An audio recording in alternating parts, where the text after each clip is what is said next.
Buenas noches, hermanos. Dios les bendiga en esta hora. Vamos a continuar con nuestro tema. Todavía seguimos viendo cómo puedo aprender más de Dios. Estamos en esta división, cómo Dios se reveló en el Antiguo Testamento y la forma en cómo se nos presenta en los libros de poesía o en los libros poéticos. Porque la forma en que la gran mayoría de estos escritos nos deja su conocimiento es a través de la forma de poesía, exaltando los atributos de Dios, el cómo se presenta, así también la forma de conducirse del ser humano. Estos grupos de libros tienen características especiales. Por eso, de alguna manera, son llamados algunos didácticos, porque son libros con mucho contenido de enseñanza en la forma de vida, en la forma de cómo conducirnos, cómo hablar, cómo pensar, cómo actuar. Otros son de forma poética, por la forma en que están escritos, y otros son sapienciales, esta forma por su contenido sabio y espiritual. Así es que cuando hablamos de poesía, pues necesitamos entender, porque la forma en cómo ellos ven la poesía, y nos dice que un poema es un conjunto estructurado de frases que son a su vez portadoras de significado, dada la forma o el índole semántico, o sea, el sentido y la interpretación del lenguaje, las palabras, y a la frase de alguna manera significan algo, todo, no nada más es para que suene bonito, sino de alguna manera tiene un significado. Así es que ese significado refuerza la enseñanza que se quiere traer. Los poetas se permiten construcciones gramaticales, muchas veces audaces, alteran el orden de las palabras, las unen de forma inesperada o sorprendente, utilizan figuras literarias que a veces resultan extrañas, pero que de alguna manera ellos tienen la forma o el sentido de comunicar, asociando formas armónicas de sonido, ritmo, con la idea que ellos quieren compartir. No solamente es el hecho de que tal vez se vea bonita la frase o la oración, sino que muchas de las veces ellos también la cantaban. Entonces tiene que tener un ritmo, el sonido, la forma en cómo se va a expresar. Por eso la poesía lograba expresar significados que otras formas de enseñanza o de discurso no alcanzaban a transmitir. Hay que notar, sin embargo, que la poesía en la Biblia no es un fin, sino un medio que se usó para transmitir el mensaje de Dios. Por eso los poetas de la Biblia no cultivaron el arte por ser arte. Ellos querían transmitir. Y los profetas, bueno, se expresaron algunos también de forma poética. O algunos salmistas oraban de forma poética. Así es que de una o de otra manera, estos libros poéticos siempre cumplieron esa función de transmitir. Estos libros de poesía, también a los que se les conoce los sapienciales, de alguna manera, pues es interesante notar esta palabra. Cuando hablamos de sabiduría, viene del latín sapientia, que significa sabiduría.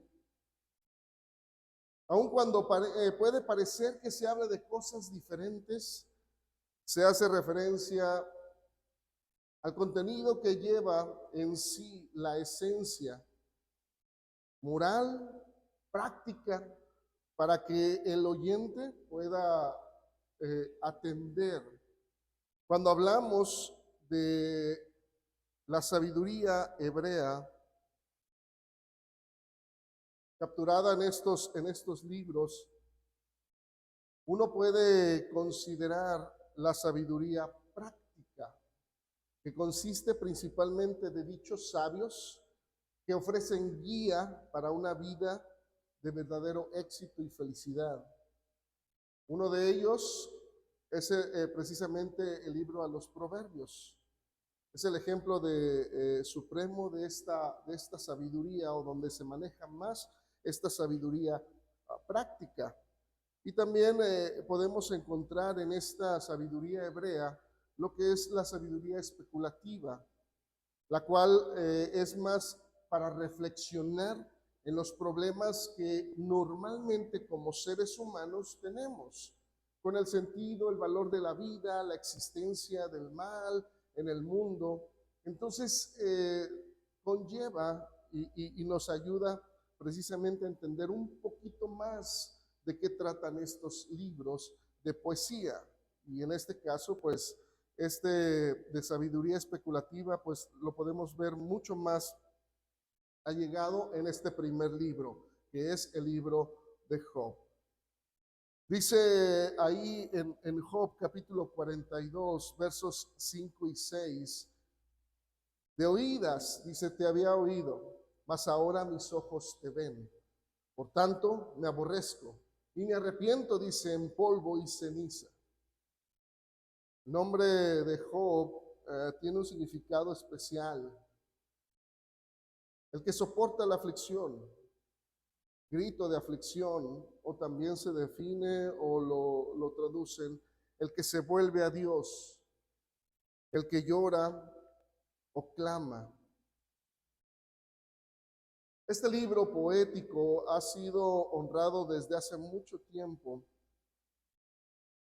y es evidente que Job es contemporáneo de Abraham. Job vivió aproximadamente en esa época de Abraham. Aunque era el hombre, Job es considerado en su momento o en su tiempo, fue el hombre más justo sobre la tierra, a quien Dios de alguna manera permitió que sufriese intensamente bajo la mano del acusador. Sus tres amigos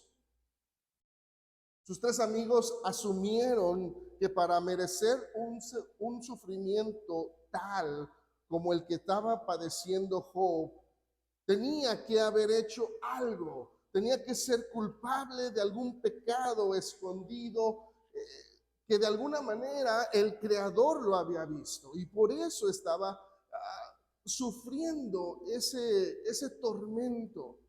Así es que, pues, tanto Job como sus amigos se hacen de discursos, porque ellos buscaban al principio suavemente decirle, reconoce tu pecado.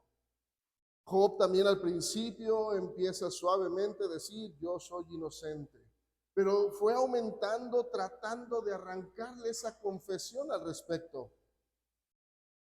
Y es interesante la forma en cómo se presenta esta imagen, tan solo sabiendo o entendiendo que todo el Antiguo Testamento es una sombra de lo que habría de venir. Y algunos pues han asemejado esta imagen donde Job siendo acusado y tratándolo como un pecador. Y esta imagen pues la podemos ver precisamente lo que habría de padecer el Mesías. Porque se supone que sus amigos, aquellos que lo conocían, bueno, porque estudiaban, porque sabían la ley, sabían las profecías, aquellos que se suponía que habían aprendido y que sabían del Mesías, que serían los primeros en aceptarlo, son los primeros en señalarlo como hereje.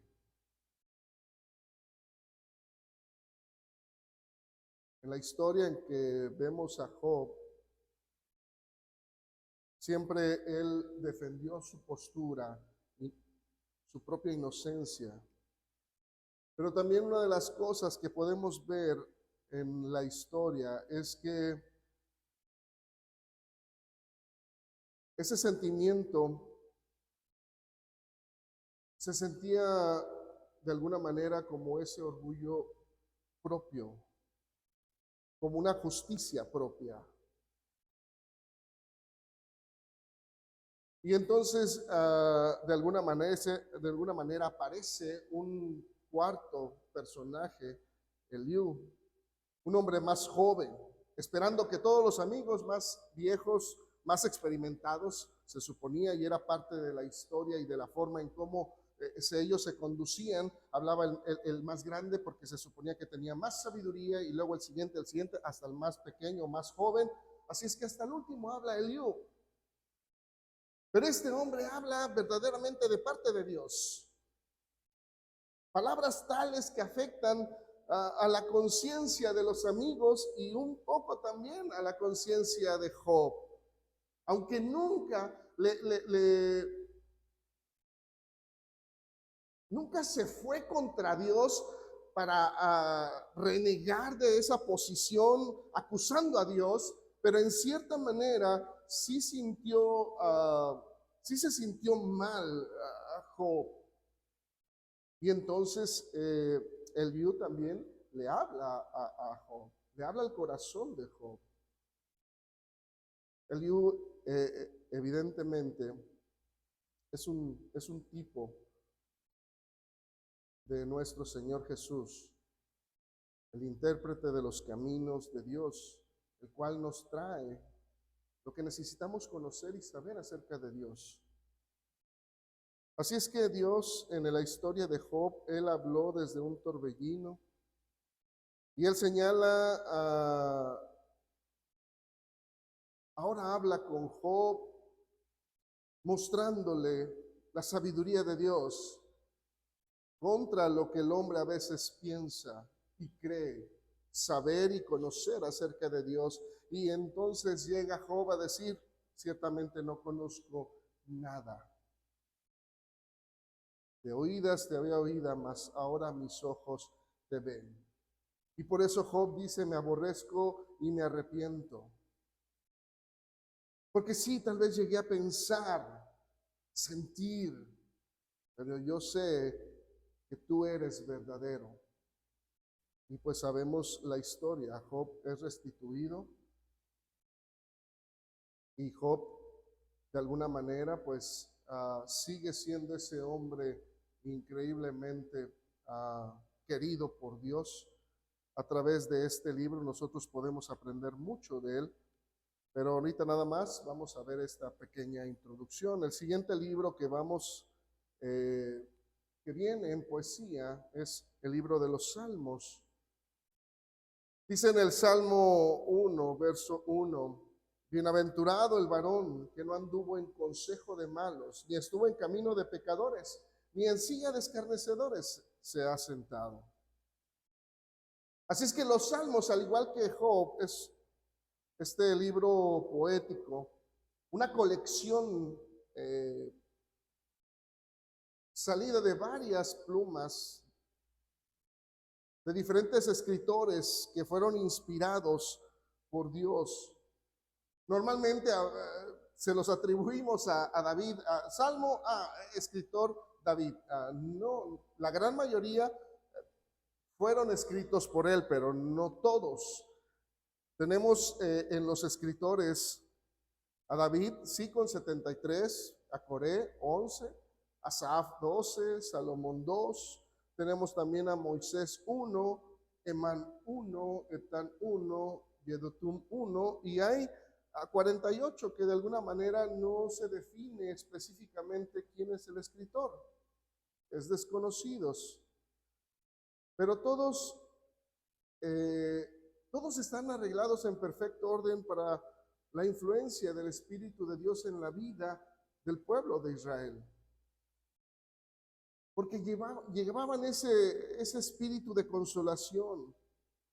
También trataban los sentimientos del corazón en diferentes circunstancias de la vida, trayendo también respuesta a cada necesidad del alma en su momento. Debemos recordar, no obstante, que los salmos están escritos desde un punto de vista judío y la bendición de Israel. También veíamos en ellos su aflicción, pena, castigo. Por eso hay diferentes tipos de salmos que nosotros podemos encontrar.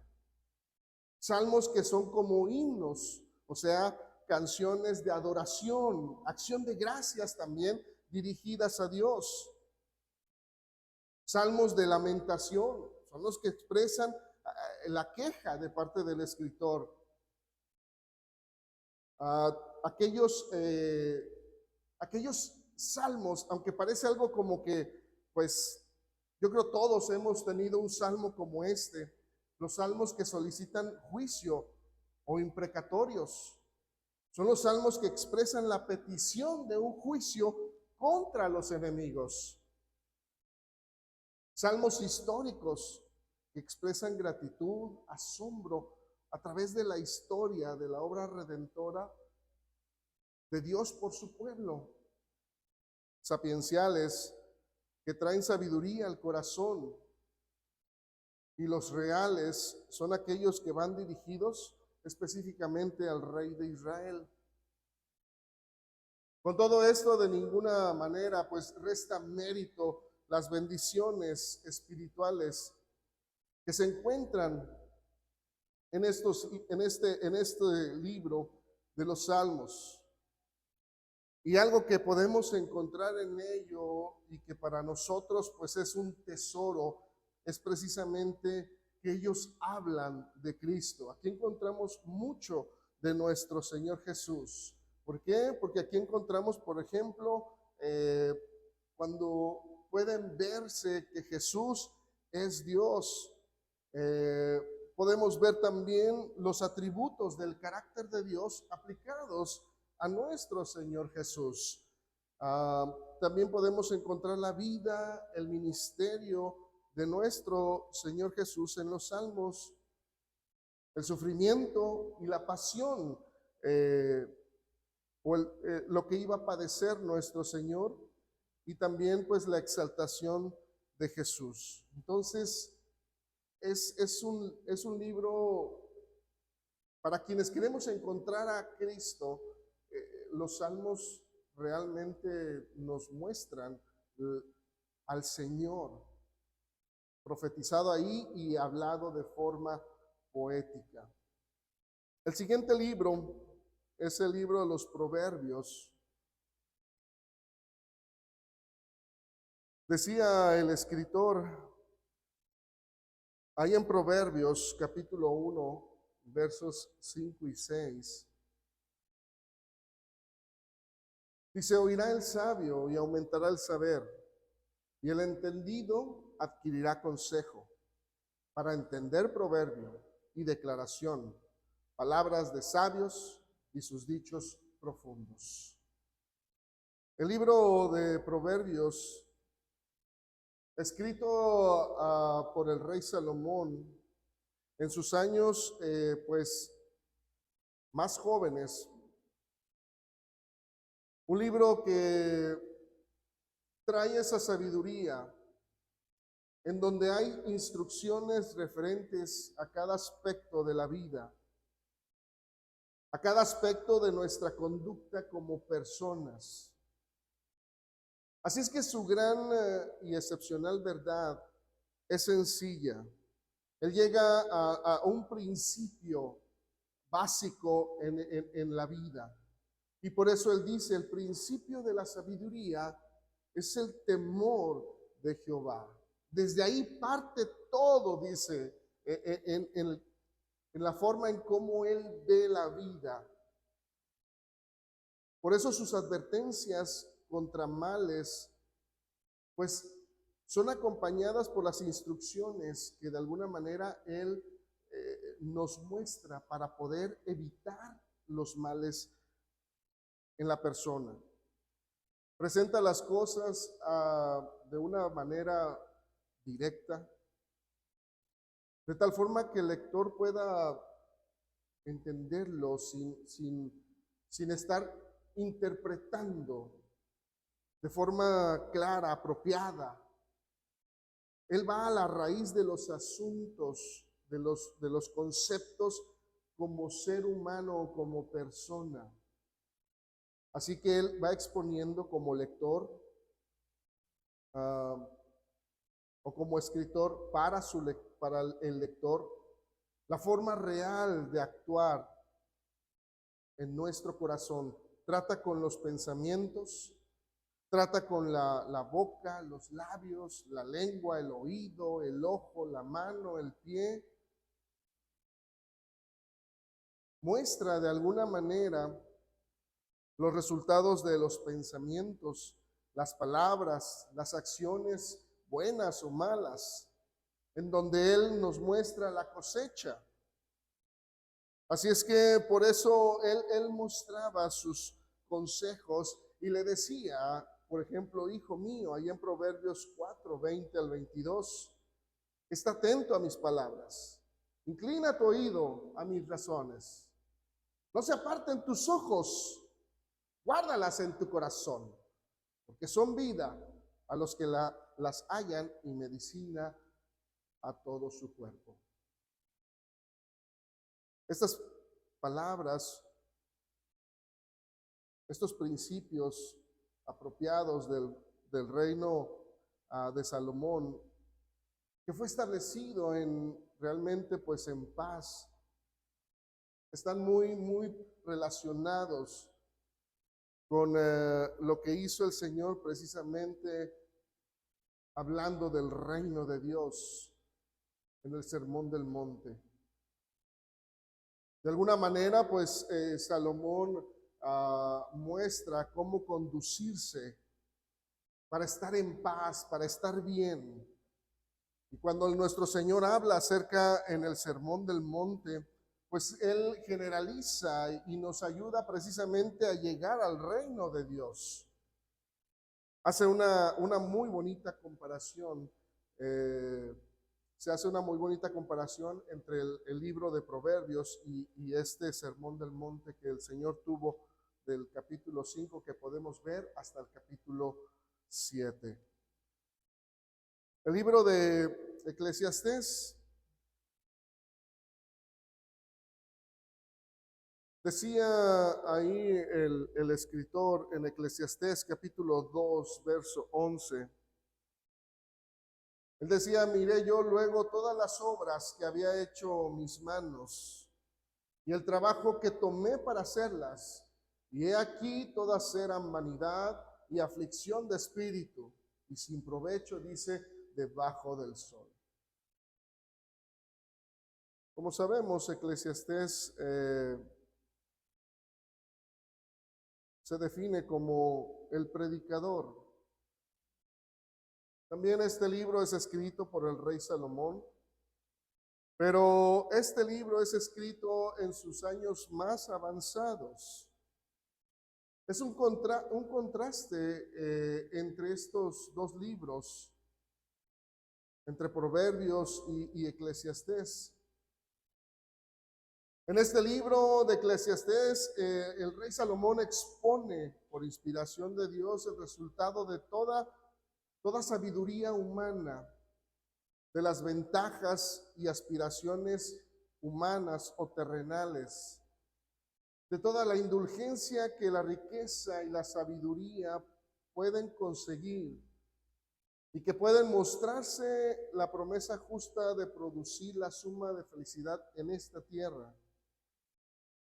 Él llegó a la conclusión terrenal pensando precisamente en esto y llega a este punto y él dice que fuera de Dios, por eso él es muy específico en este libro, porque él dice, yo me encargué de sondear todo lo que humanamente uno puede pasar, puede tal vez desear, anhelar, buscar como ser humano. Y por eso llega a esta conclusión. No es que no valga la pena la vida. A veces la gente lo malentiende. ¿Por qué? Porque él dice, pues todo es vanidad, no pasa nada, no hay nada nuevo debajo del sol, no hay nada que descubrir, trabajo, todo es vanidad. A veces la gente malentiende el concepto que tiene el rey Salomón en esta parte. Él nada más está tratando como humano de ayudarnos a entender que por más que nosotros nos afanemos como seres humanos sin Dios, solamente vamos a llegar a esto. Así de fácil. Por eso él decía, todo es vanidad. Sin Dios solo se llega a esto. Entonces, por eso es importante ver o entender cuidadosamente el material que Él nos va dejando. Porque si Él decía, pues debajo del sol no hay nada nuevo. Pero Él está hablando, es un punto de vista terrenal. ¿Para qué? Pues de alguna manera para que nosotros ya no nos vayamos, no tratemos de ir a buscar algo nuevo, algo diferente que me traiga alegría, que me traiga paz, tranquilidad. Por eso Salomón dijo, yo ya puse todo, investigué todo, y teniendo los recursos que tenía Salomón, pues no se le escapó nada. Por eso él decía, pues simple y sencillamente, no hay nada nuevo. Y esto es precisamente la sombra de lo que nuestro Señor ya nos viene manifestando a nosotros. Cuando en Mateo 6, Él decía, no te afanes. No te afanes por qué vas a vestir, qué vas a comer, dónde dónde vas a estar, dónde vas a vivir. El Señor ya por eso ponía ahí en Mateo 6 esta comparación y decía, los animalitos no trabajan y el Señor les da. Los lirios, las flores, no trabajan ni nada y qué bellas son. ¿No valen más ustedes? Por eso el Señor decía o llegaba a ese punto. Tal vez Salomón no llegó hasta ese punto. El Señor complementa la idea del rey Salomón en Eclesiastés para enseñarnos y decirnos, mas buscad primeramente el reino de Dios y su justicia, y todo lo demás que de alguna manera como seres humanos pueda parecer vanidad, Dios añadirá lo necesario. Por eso, de alguna manera, pues llega a la conclusión, para nosotros simple y sencillamente necesitamos buscar a Dios. Porque si buscamos en el mundo, no va a haber nada. Vamos a llegar al mismo punto que llegó Salomón diciéndonos, vanidad de vanidades, todo es vanidad.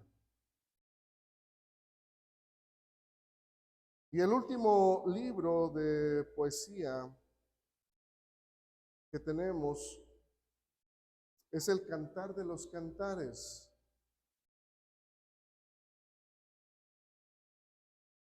Dice ahí en Cantares 1:12, mientras el rey estaba en su reclinatorio, dice, mi nardo dio su olor. Cantar de los Cantares parece un poema que celebra el amor entre el hombre y la mujer. Su autoría ciertamente, de alguna manera, pues ha llevado a los estudiosos, a los académicos, a diferir a veces en sus opiniones en cuanto a este libro. Algunos creen que pues simple y sencillamente es un poema, escrito por un autor. Otros creen que es una colección de poemas de amor que fue reunido por un editor. Algunos otros piensan que es un drama. U otros piensan que solamente refleja antiguas canciones traídas de Mesopotamia, acerca del matrimonio o poemas de amor traídos de Egipto. Aunque la mayoría de los estudiosos concuerdan que fue escrito por Salomón, es un libro de poesía que trata la comunión personal del alma con el Señor. Su lenguaje muy figurado, así es que se debe de interpretar con mucho cuidado y sobriedad, pensando, porque de alguna manera pues a veces se puede malinterpretar si no se lee pensando así, con seriedad. Este versículo que ahorita veíamos, Cantares 1:12, mientras el rey dice estaba en su reclinatorio, mi nardo dio su olor, da esa figura precisamente lo que pasaba con el Señor Jesús cuando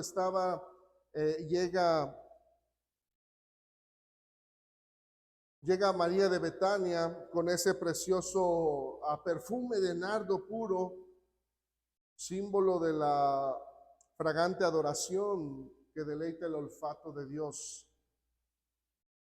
Este libro tiene divididos los pensamientos de muchos intérpretes en las Escrituras, porque algunos creen que tan solo pues es eso, un libro poético de amor entre el esposo y la esposa. Algunos otros eruditos de alguna manera piensan o consideran que es la muestra de relación entre Dios y su pueblo Israel. Y entonces toman como base, por ejemplo, el profeta Oseas, al cual se le dijo que se casara. Lo podemos ver en Oseas 1, capítulo 1 al 3, y Jeremías también, el capítulo 2 y capítulo 3. Otros le dan un poquito más de relación, un poco más cercana, y lo interpretan como la relación entre Cristo, siendo el esposo, y la iglesia como la esposa. Y precisamente la muestra o la base la podemos ver cuando el apóstol Pablo escribe la carta a la iglesia en Éfeso, donde nos muestra que el esposo, Cristo, la esposa, la iglesia, y hace esa comparación y esa referencia. Así es que este libro pues nos muestra el profundo placer de la esposa contemplando las bellezas del esposo. Es un libro que en su gran mayoría, si no es que casi todo el libro, nos habla del amor. Y pues también ahí es donde uno puede hacer esa comparación con el Nuevo Testamento, porque tenemos un capítulo que específicamente también habla del amor. Entonces, este libro habla, por ejemplo, del amor que florece, el amor que sueña, el amor que hace planes, el amor que se alegra y danza, y el amor poderoso que no está a la venta. Entonces, mostrando precisamente todo esto, pues ayuda no solamente a verlo escuchado, ¿no? De ideas que a veces la gente dice, es que es un libro pornográfico, y bueno, si lo quieren ver de esa manera, pues hay que entender que no ven todo el trasfondo de este libro, ni el objetivo o el punto. pero sí habla del amor entre un esposo y una esposa, pero la figura más impactante que nos ayuda a nosotros es precisamente lo que hace el amor de nuestro Señor por la iglesia. Entonces, pues estos son los libros de poesía, ¿sí? Así vamos viendo cómo en ellos, en todos los libros que hemos estado viendo desde el Pentateuco, los libros de historia y ahora los libros de poesía, podemos encontrar a nuestro Señor Jesús en ello. Así es que algunos dicen, no, el Antiguo Testamento y pues no tenemos mucho que sacar de ahí. No, tenemos muchísimo que sacar porque es una figura de lo que habría de venir. Entonces, bueno, pues, ¿cómo puedo aprender más de Dios? Pues los libros de poesía nos dicen mucho acerca de Dios. Dios les bendiga.